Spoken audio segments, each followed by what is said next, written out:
V roku 1769 vyrobil Nicolas Cagnot prvý parný stroj.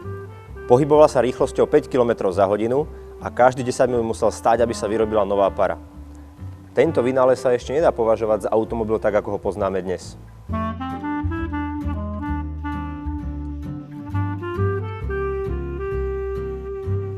Prvýkrát sa to stalo 31. augusta 1869. Írska prírodovedkyňa Mary Ward bola prvou obeťou automobilovej nehody na svete. V tom čase ešte vozidla poháňané benzínom neboli. Prvé hromadne vyrábané vozidla uzreli svetlo sveta v roku 1902. Mladý americký mechanik založil automobilovú spoločnosť, ktorá niesla jeho meno. Volal sa Henry Ford.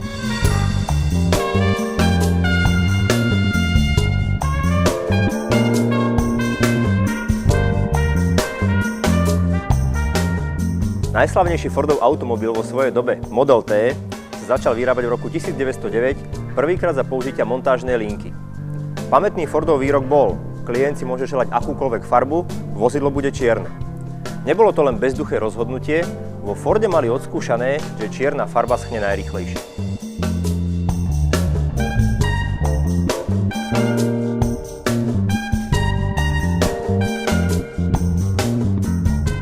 Poďme sa pozrieť, ako vyzerali auta o 100 rokov neskôr. Milady, vám to pristane? Poďme k dnešným Fordom.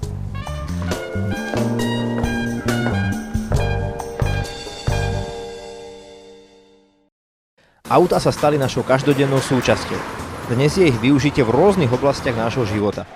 Jazdíme na nich do práce, na dovolenky, s vozidlami sa prepravujú zásielky po celom svete, niektorí si ich upravujú podľa vlastných predstáv, iní na nich pretekajú.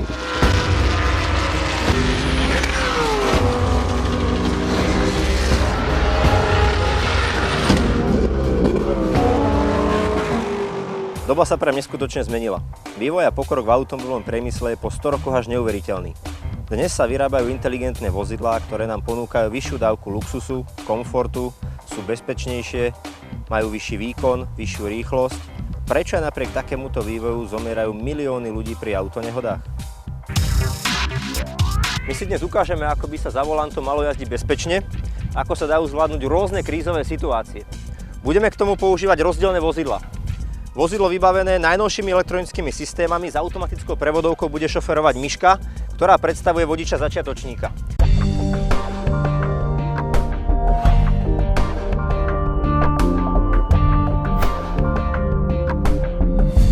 Zažila si, Miška, už nejakú krízovú situáciu za volantom? Práve, že jazdím málo, takže s nejakou nebezpečnou situáciou som sa ešte nestretla. Dobre, ja ti držím palce, aby si všetko dnes zvládol na jednotku. Ďakujem.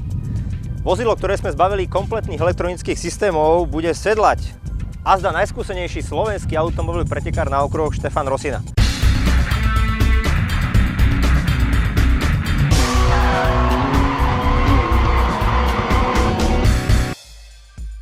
Štofi, ahoj. Ahoj, Miňo. Ty si krízových situácií zvládol asi už veľmi veľa. Tak určite, pretože na okruhu a v tých veľkých rýchlostiach to je vždycky nebezpečné.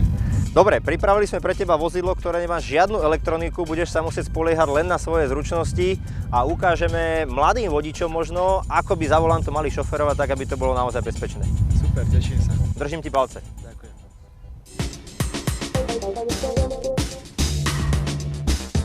Predtým, ako začneme jazdiť, by sme sa mali do vozidla v prvom rade správne posadiť. Poďme si to ukázať. Správne sedenie za volantom má 3 základné kroky. V prvom rade by som si mal nastaviť správny sklon opierky, o ktorú sa opiera moja chrbtica. V druhom kroku by som si mal nastaviť správne dĺžku nôh na pedáloch. A v treťom kroku dĺžku rúk, ktorá je veľmi dôležitá pri manipulácii s volantom, prípadne pri strelaní airbagu. Pri takomto sedení za volantom mám ruky veľmi ďaleko, sú v laktiach vystreté, čo je veľmi nebezpečné, dajme tomu pri čelnom náraze, ale tiež pri manevrovaní vozidla, pretože nedočiahnem na každú polohu. Tiež operadlo je veľmi vzadu a sklon mojich nôh a chrbtice je, by som povedal, až moc nekomfortný na to, aby som vozidlo dokázal dobre cítiť. Ak stlačím ktorýkoľvek pedál, tak sa dokážem kompletne vystrieť, vystriem aj svoje končatiny, čo je opäť veľmi nebezpečné pri akomkoľvek náraze. A pri krízovom brzdení nedokáže vyvinúť ani maximálny tlak na brzdový pedál, ktorý to vozidlo bude brzdiť účinne. Takže v prvom rade by som sa mal posadiť trochu bližšie, aby som pri maximálnom zošľapnutí ktoréhokoľvek pedálu nedokázal vystrieť nohu v kolene. V druhom rade by som si mal nastaviť opierku do polohy zhruba možno 100 stupňov, sklon medzi nohami a operadlom. Ako náhle mám toto nastavené správne, stále cítim, že sedím trochu nižšie, dám sa maličko vyššie a prispôsobím si samozrejme sklon volantu. Keď sa zaprem o volant a držím ruky v polohe 3/4/3, nedokážem ich vystrieť v lakti a keď vystretú ruku položím na vrch volantu, pod zápestím je najvyšší bod, čo je overenie, že sedím naozaj správne. Takto môžem vyraziť jazdiť.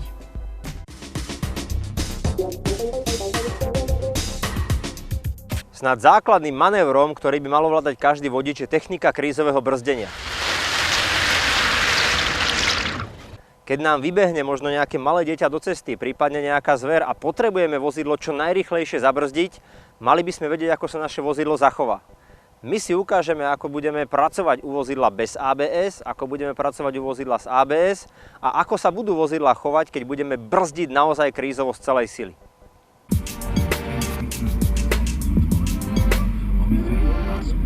Štofy sa rozbieha na vozidle bez ABS. Ruky má na volante v polohe 3/4/3, čo je správne uchopenie volantu a od kuželov brzdí maximálnou silou.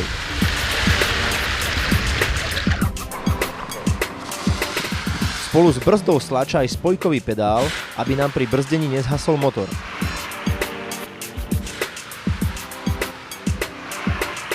Všimnite si, že ak u vozidla bez ABS zatlačíme brzdový pedál celou silou, zablokujú sa nám všetky 4 kolesá. V tom momente sa vozidlo stáva neovládateľné. Ak by ste točili volantom a chceli sa vyhnúť náhlej prekážke, so zablokovanými kolesami je to takmer nemožné.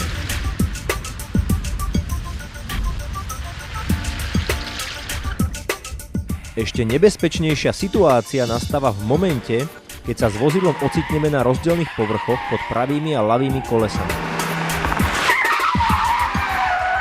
Stačí len prudko zabrzdiť a okamžite sa dostávame do rotácie.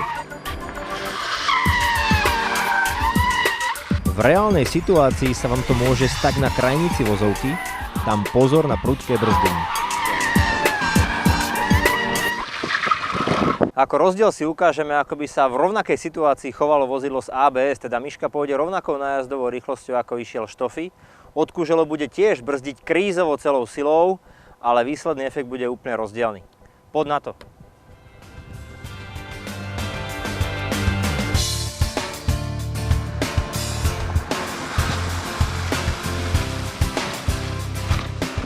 Všimnite si detail kolesa.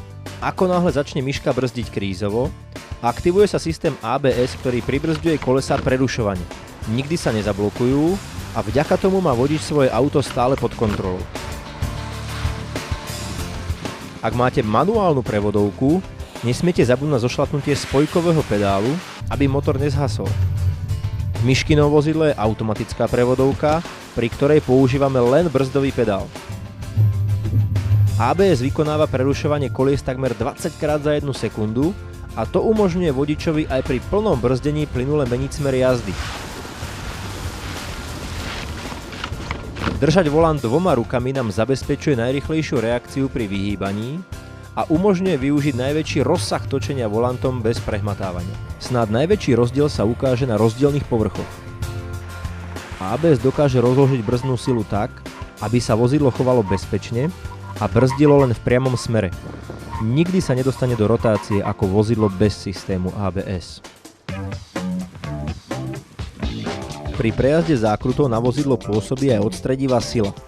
Predstavte si, že vám skočí do cesty srnka, vy sa zlaknete, skočíte na brzdový pedál z celej sily, zablokujú sa vám kolesá a aj napriek tomu, že máte natočený volant, vozidlo sa nekontrolovateľne rúti priamo von. Väčšinou nasleduje čelný náraz.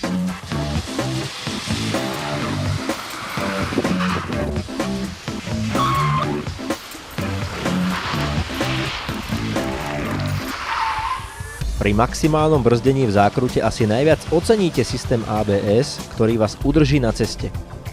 Miška má natočený volant, brzdí celou silou, kolesá sa nezablokujú a vozidlo spomaluje v smere jazdy.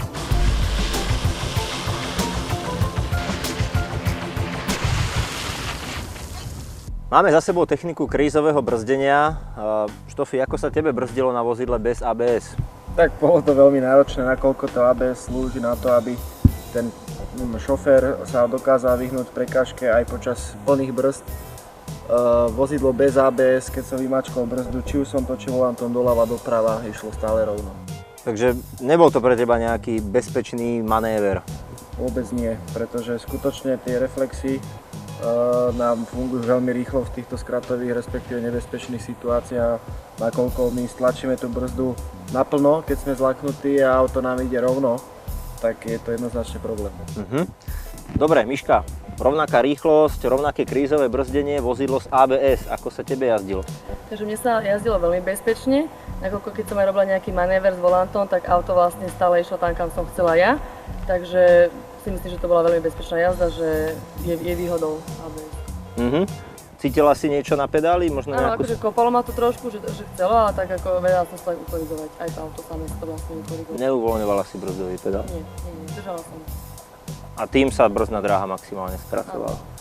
Určite som sa cítila bezpečnejšie, ako keď som videla Štofiho, ako sa tam krútila, ako na kolo točí. Ja som robil všetko, čo som mohol a furt som sa točil zľava doprava. Presunieme sa na ďalší tréningový modul alebo na ďalšie stanovište a vyskúšame si vyhýbanie sa náhodným prekážkam. Štofi jazdí na vozidle bez systému ABS. Ak zbadá náhodnú prekážku, v tom momente musí najprv zabrzdiť vozidlo krízovo, pred prekážkou musí uvoľniť brzdový pedál, aby sa kolesa opäť roztočili a až potom sa môže vyhýbať. Je to pomerne náročný proces. Miška to bude mať oveľa jednoduchšie. V momente, keď zbadá prekážku, stlačí len z celej sily brzdový pedál. Tým, že má vozidlo ABS, kolesá sa nezablokujú, budú brzdené prerušovane a on sa počas celého brzdenia môže prekážke v kľude vyhýbať. Poďme sa na to pozrieť. Keď sa nám na ceste vyskytne náhla prekážka, 99% ľudí sa zlakne a skočí na brzdu. Sme opäť pri zablokovaných kolesách a neovládateľnom vozidle.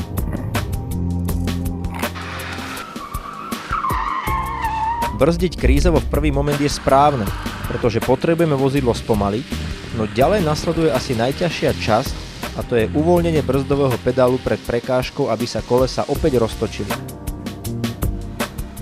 Až od tohto momentu môžeme vozidlo opäť ovládať a vyhýbať sa prekážke. Nezabúdajme na dve ruky na volante. Aj napriek tomu, že Miška je oproti Štofimu oveľa menej skúsený vodič, rovnaký krízový manéver zvláda s prehľadom vďaka vozidlu z ABS. Pri náhlej prekážke sa rovnako zlakne, skočí na brzdu, aktivuje sa brzdenie prerušovaním a auto sa dá krásne ovládať.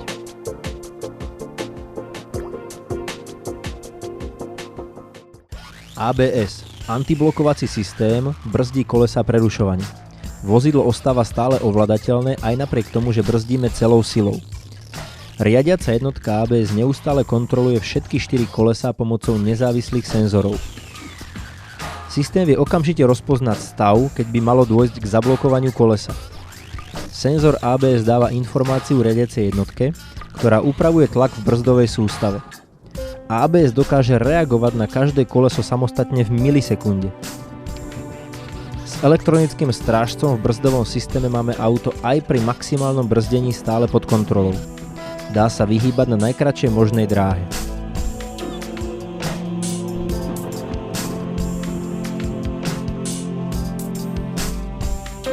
Dobre, máme za sebou techniku zvládnutia pri vyhýbacom manévri. Štofi, ako sa teda tebe jazdilo auto bez ABS? Tak určite je to problém. Podobne ako na tej predošlej prekážke, jak som vstúpil na brzdu a zatlačil som ten brzdový pedál plnou silou, tak auto išlo, sa šmykalo rovno a hociaký vyhýbací manéver bol nemožný. Čo bolo teda treba spraviť, aby si sa dokázal vyhnúť?